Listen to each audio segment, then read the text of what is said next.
其实 Stock Picker 的选股策略，它就是把海龟投资法则里面的一个原理啊，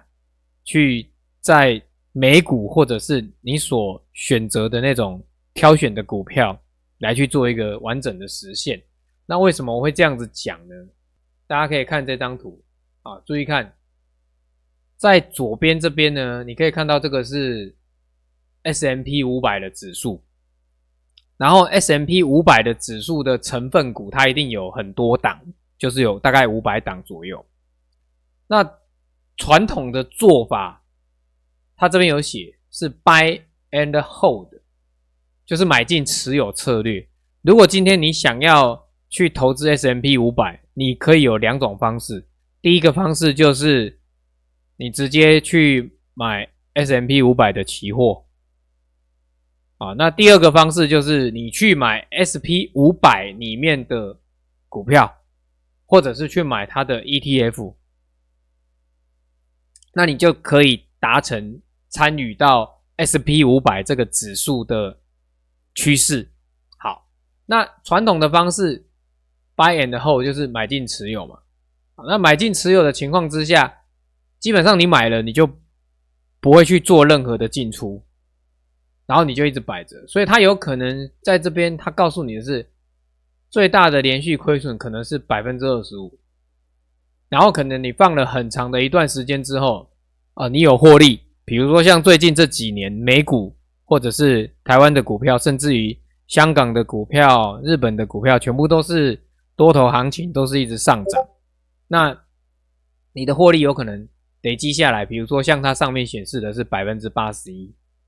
但是这个是你做买进持有。那你做买进持有的风险是什么？就是万一空头市场的时候那可能就变成你就没有办法获利。所以这也是为什么会有一个选股策略出现的原因。因为选股策略它要做到的一件事情就是你要投资的标的是 S&P 500，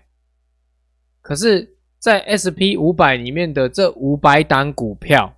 其实你还是可以用不同的交易策略来去套用它。当你用不同的类型的交易策略来去套用它的时候，那它就变成是某一种交易策略，然后去锁定这500只股票去做监控。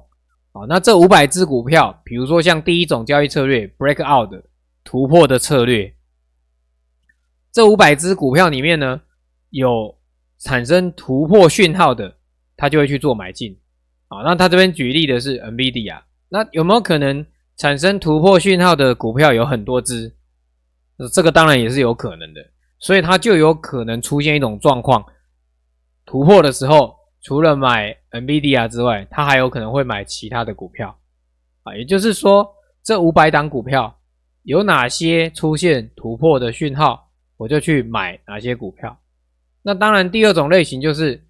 mean revert，mean revert 就是均值回归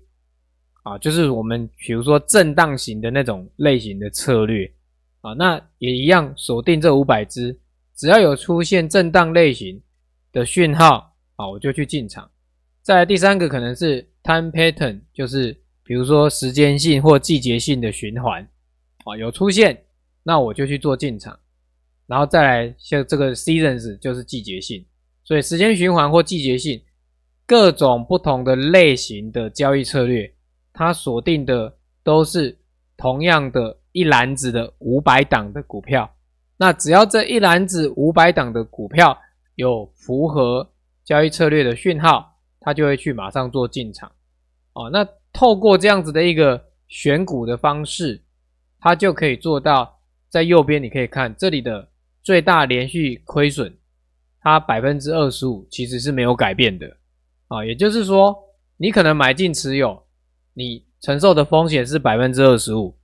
可是你透过选股策略，你承受的风险可能也是 25%， 但是因为你在选股策略当中有用不同的交易策略的类型来去选择你要进场的标的所以有机会在风险不变大的情况之下去拉高你的整体的报酬率。所以像这边它大概平均来说就可以达到 190% 的报酬。那往左边看，你买进持有可能是 81%， 所以大概是接近2倍再多一点点的报酬率，这个是有机会做到的。